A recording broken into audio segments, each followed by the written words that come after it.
Election night 2018 was a historic one for New Mexico for several reasons, but at the top of that list is the election of Deb Haaland to the 1st Congressional District seat. She is one of 2 Native women to be elected to Congress this year, something that has never happened before. But what does her unique perspective mean for the state and the people who elected her to represent them in Washington, D.C.? And what are her goals and plans for her first term? I sat down with Congresswoman-elect Haaland this week for her first in-depth television interview. Deb Haaland, thank you for coming in. We really appreciate your time. My pleasure. You've been busy. I have, yes. But I'm home and always happy to come by for a visit. Thanks for inviting me. I could imagine.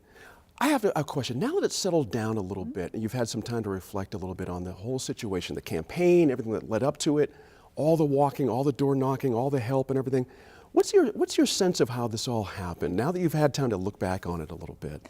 Well, I've always felt very strongly that I'm here because I worked really hard, right? I started out as a phone volunteer and now I'm a member-elect of the U.S. House of Representatives.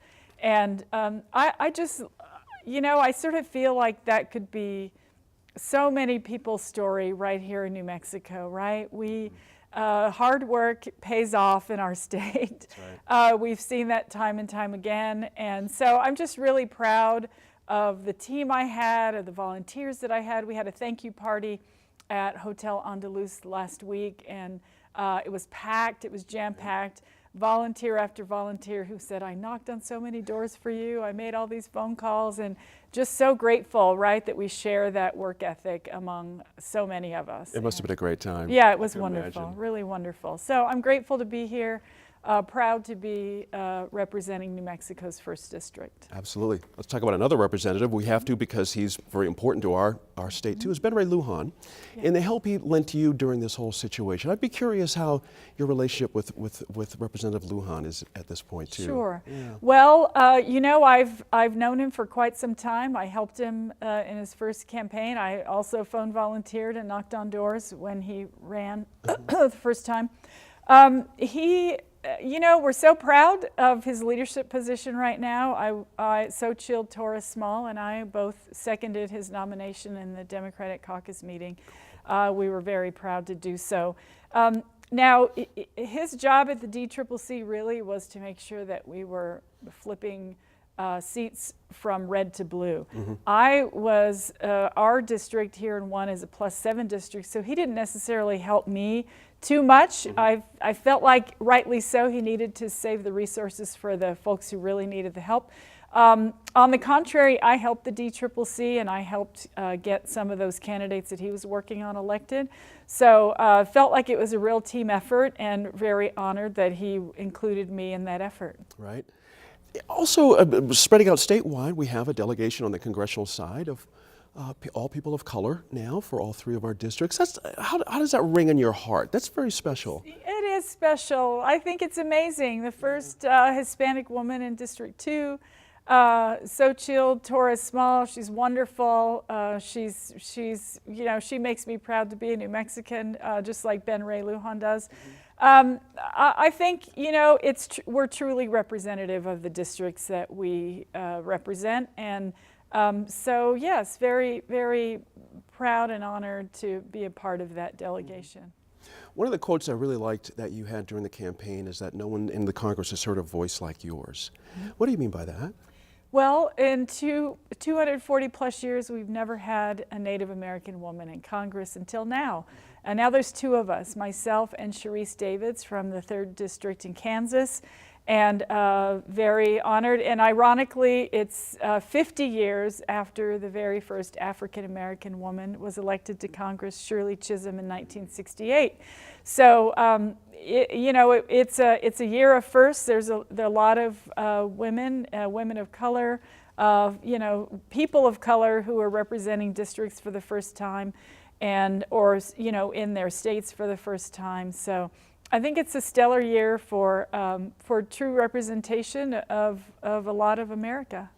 Numbers mean something in this world and in this country, and sometimes when you're alone somewhere, it's easy to get swamped over and not get your voice heard. Are you concerned about getting your voice heard in the Congress, or are you less concerned now that we have a sweep of folks coming in that are kind of in this wave right now? Well, it's absolutely important that we won back the House, because with the Democrats in the majority right now, I believe that a lot of our voices will absolutely be heard. I have 3 leadership positions in the position I have now. I'm going to be the freshman rep to the Steering and Policy Committee. I am the whip for Region 6, which is the region of Texas, Arizona, and New Mexico. And I'm also a deputy whip for the Congressional Progressive Caucus. So that means when I'm on the floor for important votes that I'm going to be talking to folks on the floor to make sure that they understand what bill is coming up and why I would like for them to vote on that bill. So I feel like with those leadership positions, I'll have an opportunity to build some relationships, that I will have an opportunity to have my voice heard. And so I'm happy for that as well. Is there one overriding message about New Mexico specifically you want to take to Washington, D.C.? So I campaigned very strongly on fighting climate change and moving New Mexico toward being a global leader in renewable energy. With 310 days of sun per year, I think we absolutely can make sure that happens. So that is a top priority for me: climate change, renewable energy, healthcare. I campaigned on that as well, and also on public education, right? Early childhood education for every child. I think now with Michelle Lujan Grisham as our next governor, and we strengthened our state house this time around, that we'll be able to make some bold changes on actually all 3 of those issues as well, in our state. So. Of course, there are many other issues that I'm passionate about. I talked a tremendous amount about missing and murdered Indigenous women, there's been issues about discrimination against our LGBTQ community, immigration, separating children at the border, all those issues, women's reproductive rights, every single one of those issues are important. And I expect to have a strong voice in all of those issues. And speaking of voices, this also caught my eye, which I think is very interesting, your desire to bring more tribal leaders into the conversation in Washington, D.C. This would be literally a first time in this country's history that would happen. When you really step back and think about that when you think about tribal leaders in Washington, it's usually ceremonial things, someone's getting awarded for something, and quite appropriately, but not really about policy discussions. Do you want to change that? Sure. Well, yes. The U.S. government has a government-to-government relationship with tribes, with Indian tribes. And the U.S. government has a trust responsibility to tribes. Right. When important issues are on the table, tribes should have an opportunity to weigh in. I'll give you an example. During the tax plan that the Republicans were working on last year, the tribes clamored to be a part of that conversation. They never let them be a part of that conversation. I'm going to work extremely hard to make sure that tribes do have a seat at any table where issues of importance to their communities are being discussed, because it's right and it's proper. You've been at DC twice now. I'm sure it's been a whirlwind each time, just an absolute blur. Anything specific that's come out of those 2 early trips? And I realize you're not in the grind of policymaking quite yet. Any surprises on Capitol Hill at this point? No surprises. Everyone has been so welcoming. It's pretty amazing to be sitting in this room with legislators from all over the country who want to make a positive difference for their communities. As I said, everyone has been welcoming. This last time we had leadership elections, so that was important. We were in a room with all our fellow Democrats voting for our leadership positions. That was an exciting time. And of course we've had the lectures about ethics and about employees, about human resources, mail, and all of those things that you have to know about that aren't that exciting to listen for hours about, but nonetheless, to hit the ground running, I think you need to have as much knowledge as you possibly can, so that so there's nothing to stop you you aren't making any mistakes as you're moving forward initially. You can start in a good way and make some positive change as you move forward. Committee assignments, I'm sure, are going to be a topic coming up real quick. You have some ideas about the committees that you've already stated you want to be on. Why these specific committees, if you can kind of go through them, and why you want to participate? Sure. Every freshman has to send a letter to the leadership. I've done that already. I did that just a few days after the election to let Leader Pelosi know that I would like to be on appropriations. If you put a marker down for a committee assignment that you want initially, you are in line for that position because there's other people ahead of you. Freshmen don't often get put on appropriations. However, I made the argument that we've never had a Native American woman in Congress. Native American communities are the most underserved in our country. So there's that. I also asked for armed services, considering the fact that I'm an honorary commander for Kirtland. I grew up in a military family.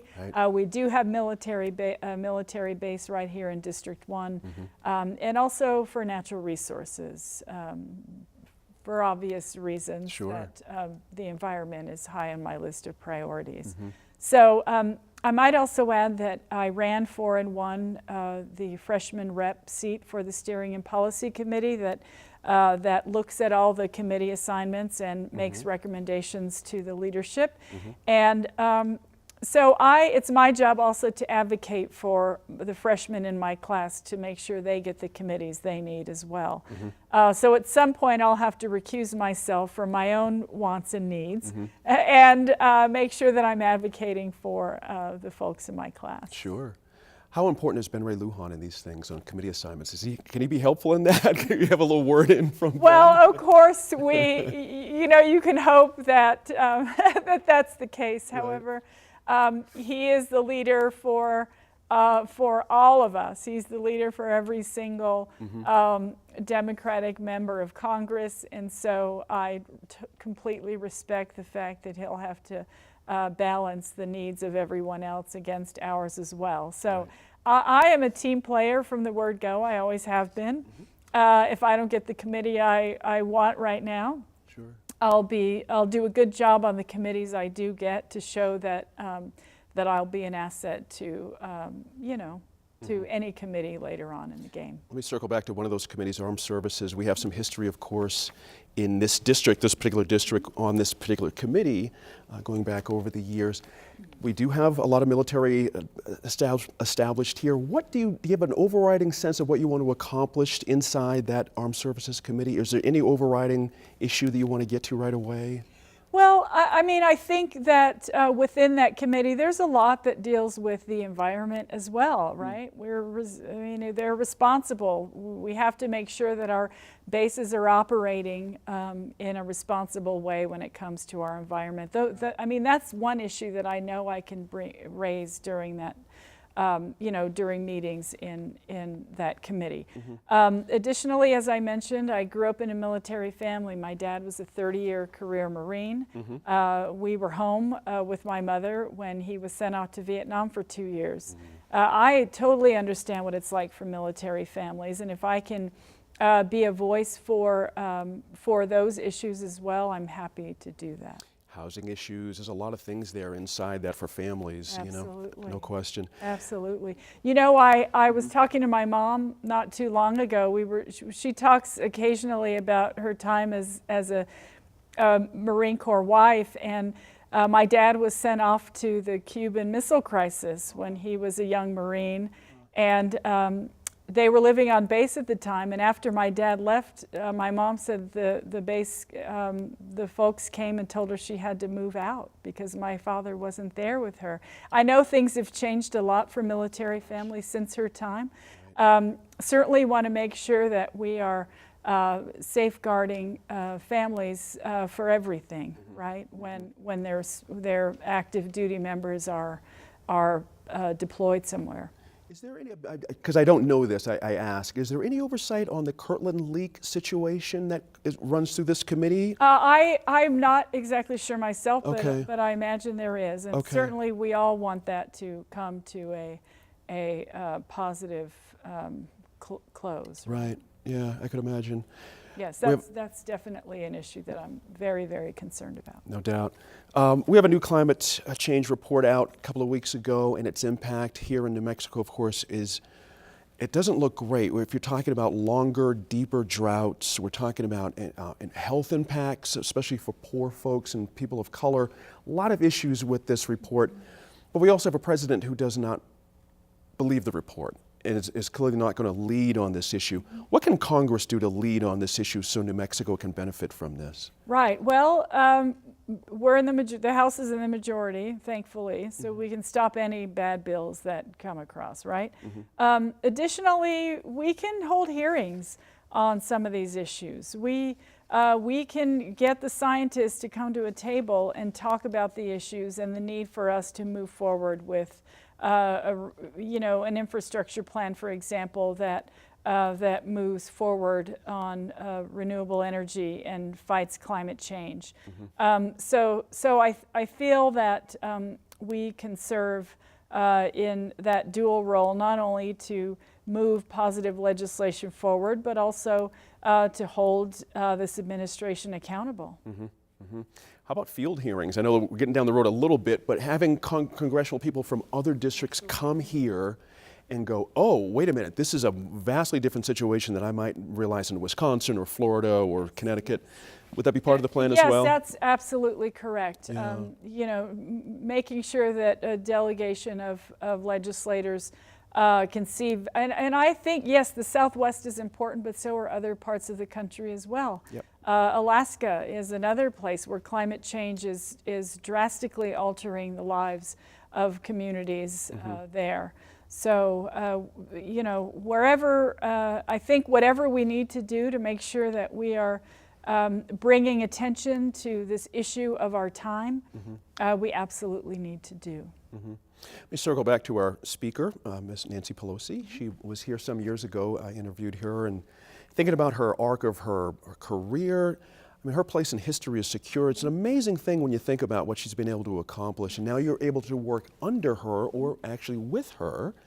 Do you feel this is a benefit? It could have been a different speaker. Do you know what I mean? But suddenly it's Nancy Pelosi, and is that a positive for you? It's absolutely a positive for Yeah. me. Where the breadth of her knowledge and experience, as a Democratic leader, I think she's going to do an excellent job. As you could see, no one challenged her in that job, perhaps because she is a very strong leader. The first woman to be a speaker of our House, and this year the woman. It seemed appropriate that we would have another woman to lead us as Speaker of the House. So. She cares tremendously about the environment. She cares about health care. She cares about education. Her issues align with so many of my issues, and in fact, of our Democratic Party, moving our country toward a renewable energy economy, making sure that our kids have an early childhood education. She was here for my campaign before the general election and had a press conference with me about missing and murdered Indigenous women and the Violence Against Women Act. So she cares deeply about those issues as well. So I'm going to remain completely positive, learn as much as I can from her, and be grateful that we're in the majority and we can make some positive changes. We talk about Washington, D.C. a lot, and that's where the action is on Capitol Hill, but where the real action is in the district office and constituent services and all that kind of thing. Do you have an overriding philosophy how you want to set up your office, the kind of people you want to have doing constituent services? Yes, so we have, we're inheriting Michelle Lujan Grisham's office. We're actually going to stay in the same exact office, her office on 4th and Gold. Right. I felt it would save money. Anytime you move, it costs money. We thought we'd save some money. We also thought, with respect to the constituents who already know where her office is, it would just be easier all the way around. So we are going to inherit every single case that Michelle has been working on, because I don't think the people of District 1 should have to wait or be, their cases shouldn't be upended just because we have a transition. So we'll be very careful about working with her staff prior to us moving in, just so we can make sure that she can pass the baton to us, and we carefully move forward with the constituents in mind. The people of New Mexico, their issues are super important. They can't wait. So I want to make sure that I have an experienced staff, people who are personable, who care deeply about this district, New Mexicans who understand what it's like to live in the district, and so can relate to some of the issues that the constituents are experiencing. So we'll do everything we can to make sure that their needs are met. It's a skill set being in constituent services. It's a hard job. It's an unrelenting. You're working with other governmental agencies. It's frustrating. You can't get things moving. You get constituents, yelling at you to get things moving. But things like open town halls, field hearings, even here in the district, is that part of the plan as well? Absolutely, yes, absolutely. I plan to be extremely accessible to the constituents here in District 1. You might know that generally the fly-out day for DC is on Thursday.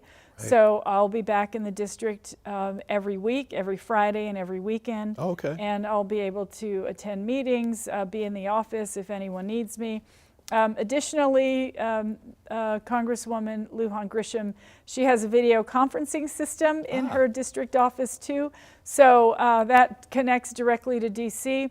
So in the off chance that somebody comes in on a day that I am in Washington, D.C., we'll still be able to connect. But I'm here for the people of District 1, and I intend to make sure that I'm doing everything possible to be accessible to them in any way I can be. Mm-hmm.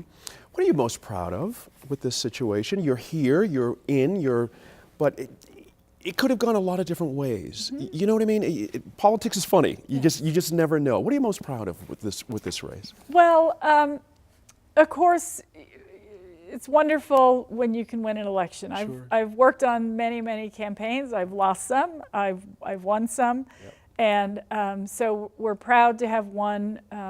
In that, as I mentioned earlier, it's because of my volunteers and my staff that we did extremely well. But I won with about 23% of the vote. That means that a majority of people in this district voted for me because they felt that I would represent them in the best possible way. So I'm proud of that fact, but at the same time, it makes me very conscious of the fact that I have to work extremely hard to continue to earn their trust and to keep their trust.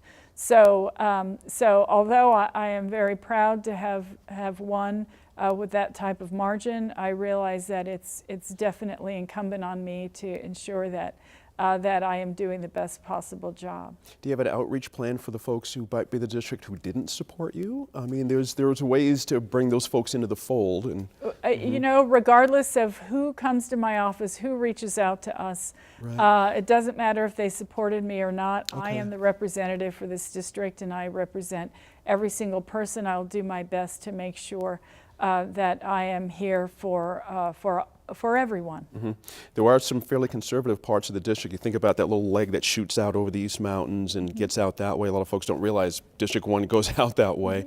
A little bit more conservative out that way. Is it going to be a different approach for those folks versus here in the metro? Well, I think that people, the majority of people in District 1 voted for me because of my platform, right? Because they know I'll fight climate change, move to renewable energy, all of those things, healthcare, education, all of that. Mm-hmm. So certainly that tells me that that's essentially what the people of District 1 want to happen.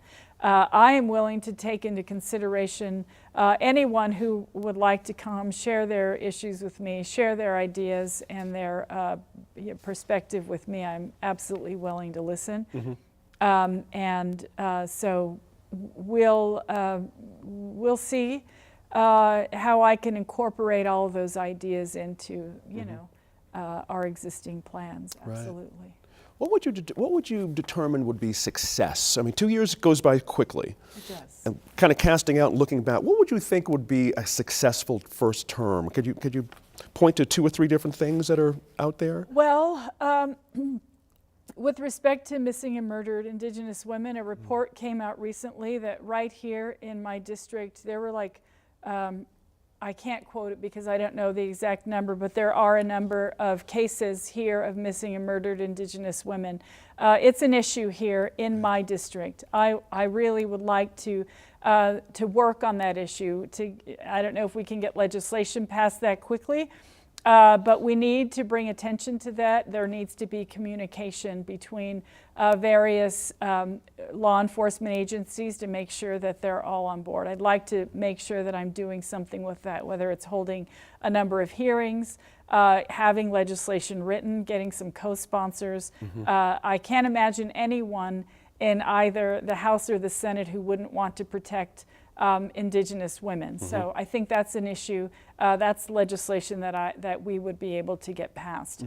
I'd really like us to see us work on an infrastructure plan. Again, I know legislation can be slow sometimes, but I would like for, Leader Pelosi has mentioned that she would like to get the Select Committee on Climate Change moving again.